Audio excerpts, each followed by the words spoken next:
maka waktu tahu bahwa Allah Subhanahu Wa Taala berselamat iman kita nyo. Ya penting ni. Sebab menyo hana selamat iman, nyan hana guna rati bandung. Tapi menyo selamat iman, mesti meken kalimat la ilaha illallah dan alhamdulillah. Mati kana tiket tamang surga ni. Walaupun tanya tu ahli maksiat.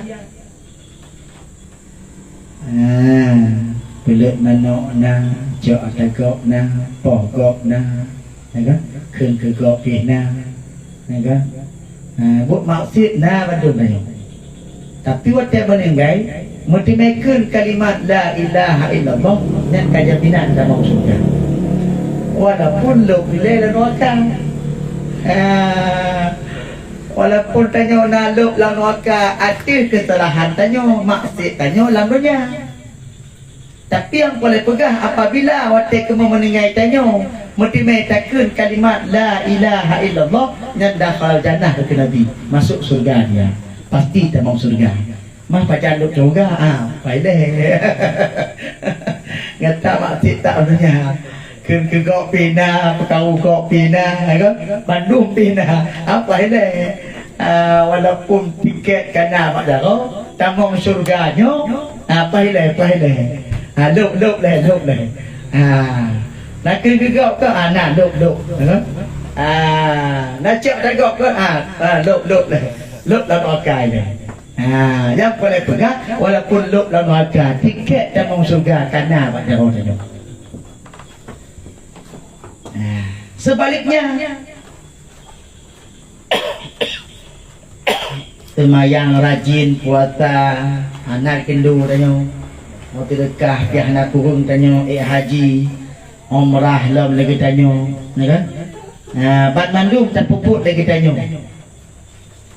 Tapi waktu meninggal hang mesti mengken kalimat la ilaha illallah, hang mesti mengken kalimat la ilaha illallah. Hana tamang surga tanya. Hana tamang surga karena hana motivasi kalimat la ilaha illallah. Jadi tak upayakan tanya, tak usahakan memotivasi kalimat la ilaha illallah. Waktu kamu meninggal tanya.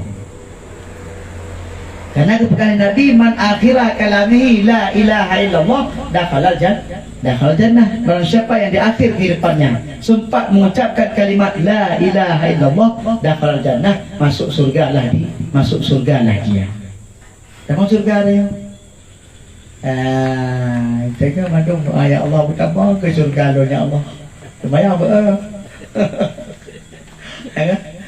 doa tiap malam ya Allah pejat mau surga lo, pejat mau nama. Ni kan? Sembahyang hantip, puasa hantip, kapu hantip. Ya kan? Maka walaupun demikian mudah-mudahan tanya termasuk ahli surga bermandung tanya. Walaupun tabut tiat berpegak tanya urung buatnya termasuk daripada ahli surga. Sebab bagi kita pegahnya taduk tiat bak majlisnya dapat lagi taduk dalam kebun surga. Mai tanya tapi pegah kebun tamang surga. Bak kebun surga lagi kan? Ada tembak tu. Bukan mau langsung main surga tu. Kan? Hanya hampir banyak. Maka jadi tanya bukan tim terjadu bak taman daripada taman surga. Dang-dang ketamong tengok dalam surga. Ya, insya Allah.